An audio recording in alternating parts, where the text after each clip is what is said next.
jama'a mu iya da mutuncin mutane.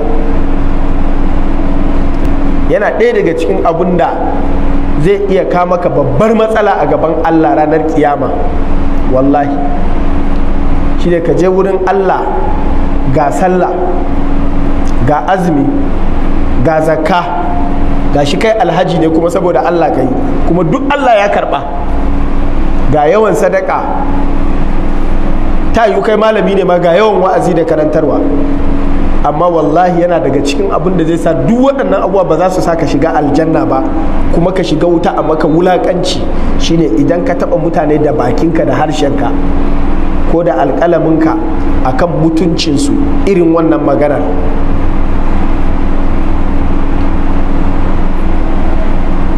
Saboda matukar ka faɗa ko da ka gani da gaske ne, in dai baka zo da shaida hudu ba fa ula'ika inda Allahi humul kadhibun, a wurin Allah kai ne makaryaci. Ya kake ji Allah zai da makaryaci in an je lahira?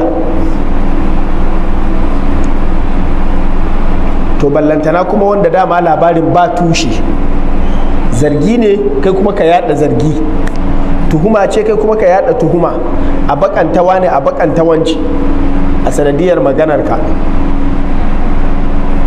Illar wannan shine ta iya fin illa sama da shi din inda gaske yayi zinan, saboda shi in yayi zinan da gaske zama zai yi tsakanin shi da ubangiji ya tuba a lokaci guda kuma Allah ya ce ya yafe masa, ba sai ya je ya nemi yafiyar wani ba. Kai kuma naka duk yanda ka ce Allah ya yafe maka ba zai yafe maka ba, sai ka je ka ce shi din ya yafe maka.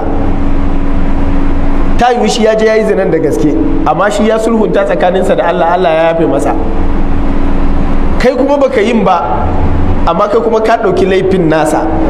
Ka san illar wannan abu shine za a iya zuwa ranar kiyama wani ya yi zina kai kuma ka je wuta da laifin zinansa. Ta yaya za a yi haka? Shine hadisin Abu Huraira. Annabi sallallahu alaihi wasallama ya ce kun san wane ne dan asara? Kun san wane ne hasararre? Wanda aka yi wa wasoso? Suka ce shine wanda bai da kuɗi mana a nan duniya ka, wanda asirinsa ya tonu shine wanda bai da ko sisi. Annabi ya ce ba shine hasararre ba, ya ce dan hasara shine mutumin da zai je lahira da sallah da azumi da ayyukan alkhairi ga sunan duk Allah ya karba, ya yi kuma saboda Allah ne, amma da ya je ya zagi wane, ya ci mutuncin wane, ya daki wane, ya ci kudin wane, da mutunci da dukiya da lafiya na wasu mutanen. Da ya je lahira sai mutane zo su yi layi su ce a biya su. Akwai abin da mutum in ka ci kudinsa ya zo ya samu wani kudin zai iya ce ya yafe maka, haka ne? Amma zai yi wahala mutum ka ci mutuncinsa wallahi ya yafe maka da sauki. Mutunci ya fi tsada akan kudi, don in mutum ya ga za a taɓa mutuncinsa zai iya ba da duk kudinsa don ya yi saving ɗin kansa, haka ne ko? Ashe mutuncin ya fi tsada akan kudi kenan.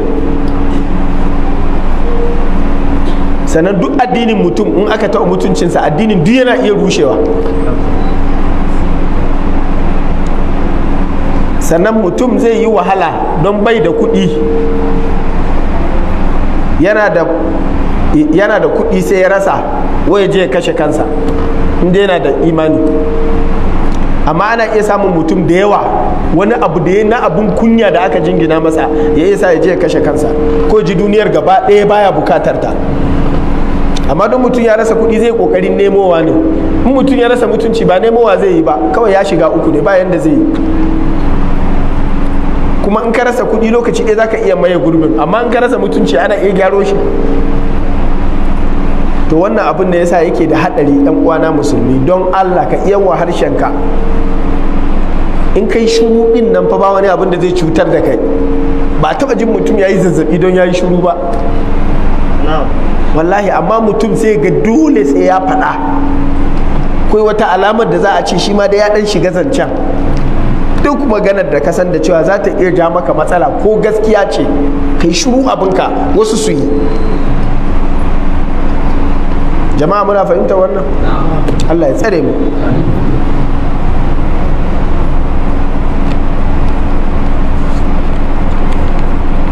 Allah madaukin sarki ya ce waɗanda suka yi haka fa yawma tashhadu alaihim alsinatuhum wa aydihim wa arjuluhum bima kanu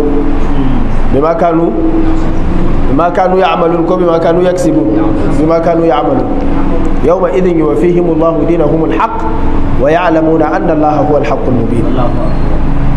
Allah ce ranar ne Allah zai cika musu hisabin su na gaskiya kuma za su gane lalle Allah shine gaskiya. Don haka mu mai da hankali. Shi yasa Allah ya ce wa tashhadu alaihim alsinatuhum, idan kayi da baki ne harshen ka zai faɗa, wa aidihim inda hannu kai, kar mutum ya ɗauka sai abin da ka faɗa da baki ne kadai, abin da kayi da hannu ka rubuta ko kai waye, wa arjuluhum da kafar ka kaje don ka yada wani abu, dukkan su za su ba da shaida. Allah madaukakin sarki ya tsare mu. Sannan a nan duniya kuma Allah ya sa uquba shine abin da zamu karanta yanzu. Uqubar ita ce fadin Allah ta'ala wallazina yarmuna almuhsanat thumma lam ya'tu bi arba'ati shuhada fajliduhum 80 jalda. Allah ya ce waɗanda suke jefa muminai kamammu sannan ba su zo da shaidu hudu a kai ba to kuma su bulala 80.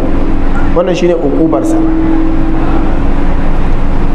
Sannan kuma sakamakon wannan abin da ya yi idan har an yi convicting ɗinsa to Allah ya ce wa ulaika humul fasiqun, ya zama fasiki daga lokacin da kotu ta tabbatar da laifin mutum ya yi ƙazafi ta hanyar shi ya faɗa da kansa ya ce ya yarda ya faɗa, ko aka samu shaidu biyu adilai suka tabbatar ya faɗa ko ya rubuta, to Allah ya ce kar a sake karɓar shaidarsa, kuma shi fasiki ne. Duk yanda zai yi ba zai sake ba da shaida ba a kotun shari'ar musulunci. Wannan shine abin da yake nuna tsarki na shari'ar musulunci. Duk wanda bai da tsarki, bakinsa yana da najasa, to ba a bukatarsa a shari'ar musulunci kwata-kwata. wala taqbalu lahum shahadatan abada wa ulaika inda Allahi humul kadhibun. Wala taqbalu lahum shahadatan abada wa ulaika humul fasiqun. Waɗannan su ne fasikai. Waɗannan su ne fasikai. Ko da a wurin ku kun ɗauke su mutanen kirki, to a wurin Allah fasikai ne. Kuma duk mutumin da yake da irin wannan sakin bakin to baya zuwa kusa da adalci kwata-kwata. Idan za a ɗaura aure ya zama shine shaida, to auren bai yi ba. Shine ma na ulaikumul fasiqun, saboda sai an samu shaidu nawa guda biyu akalla mene adilai. Irin waɗannan mutane ba zai zama waliyi ba akan mace na aure, saboda sai adili yake iya zama waliyi. Ku gane implication din irin waɗannan maganganun fa na sakin baki, ba kawai wai zallan a kotu bane yake aiki, a'a duk abin da za a ce sai adili zai yi to shi fa ba zai yi ba.